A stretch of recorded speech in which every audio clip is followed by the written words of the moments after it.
बाबा साहब B are Ambedkar साहब, balm से PS4 बहुजन समाज पार्टी के संस्थापक मानवर श्री काशीराम साहब को और हमारे बीच में किसानों के मसीहा चौधरी चरण सिंह साहब को श्रद्धा सुमन अर्पित करते हुए, पार्टी जब जब कोई गिराने की कोशिश करता है, बहुजन समाज पार्टी का एक एक वर्कर रास्ता बना के मजबूत होने का काम करता है। उसका मैं उदाहरण दे रहा हूं। आज मैं आपके बीच में आया हूं, माननीय बहन कुमारी मायावती जी का संदेश लेकर आया हूं, और संदेश में आपको शायद आपने राजनीतिक रूप से जानते हैं, आज आप समझते हैं इस देश के अंदर और देश के सबसे बड़े प्रदेश में भारतीय जनता पार्टी की भी सरकार रही, समाजवादी पार्टी की भी सरकार रही और बहुजन समाज पार्टी की भी सरकार रही कि नहीं रही, बताओ आप लोग। मैं आपसे पूछना चाहता हूं, अगर आप सच्चे दिल से बताइए, 2003 में हमारी बीएसपी की सरकार चल रही थी। आज मैं वो आपको सशक्त बातें बता रहा हूं।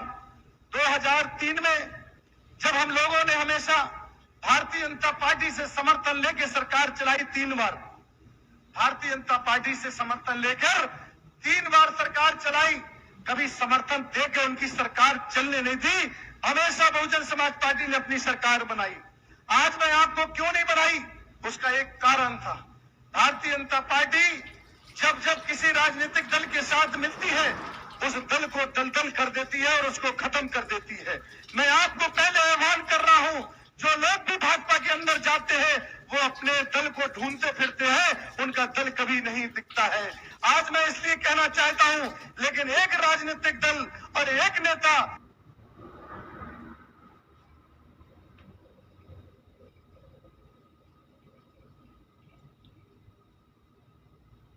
बहन कुमारी मायावती जी ने, जिसको भारतीय जनता पार्टी को खत्म कर दिया था, कैसे खत्म किया था मैं आपको बताना चाहता हूं।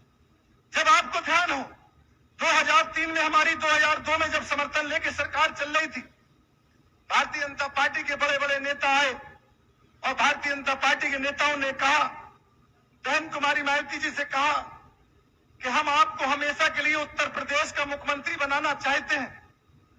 क्यों भाई तुम भी मेरे साथ आ जाओ, मैं तुम्हें भी भागीदारी देना चाहता हूं। गुजर से कहा, गुजर तुम भी आ जाओ, मैं तुम्हें भी भागीदारी देना चाहता हूं। मुसलमान से कहा, मुसलमानों तुमने बहुत वोट दिया, तुम इस बार हमारे साथ आ जाओ, मैं तुम्हें भी भागीदारी देना चाहता हूं। और जब भागीदारी देना चाहते हैं, जब सर्व समाज के लोग गांव गांव से गली गली निकलने लगे, तो बहन जी ने नारा दे दिया कि जिसकी जितनी संख्या भारी उसकी उतनी, क्या नारा दिया, जरा दोबारा आप बताओ, जिसकी जितनी संख्या भारी उसकी उतनी हिस्सेदारी। तो एक नारा आया था, एक नारे का नाम था, और वो नारा हमारे अपने हमदर्द लोगों ने दिया था। वो नारे में कहा था कि यूपी हुई हमारी, क्या कहा था, यूपी हुई हमारी अब दिल्ली की बारी। जब ये नारा दिया, बड़े बड़े लोगों के पेट में दर्द शुरू, उन्होंने कहा ये लोग राज करेंगे भारत पर, पिछड़े समाज के लोग, दलित समाज के लोग, अकलियत समाज के लोग, दबे कुचले अपर कास्ट समाज के लोग। उन्होंने अपनी फील्डिंग सजाई और बदनाम सरकार को कर दिया। और बहन जी ने नजर रख रही थी, लोकसभा का चुनाव जो हुआ, लोकसभा के बाद हमारे 22 सांसद जीत कर आ गए। जब सांसद जीत कर आए तो बहन जी कहने लगी, अब हम इतना काम करेंगे कि आने वाले समय में 70 MP जीत कर आएंगे।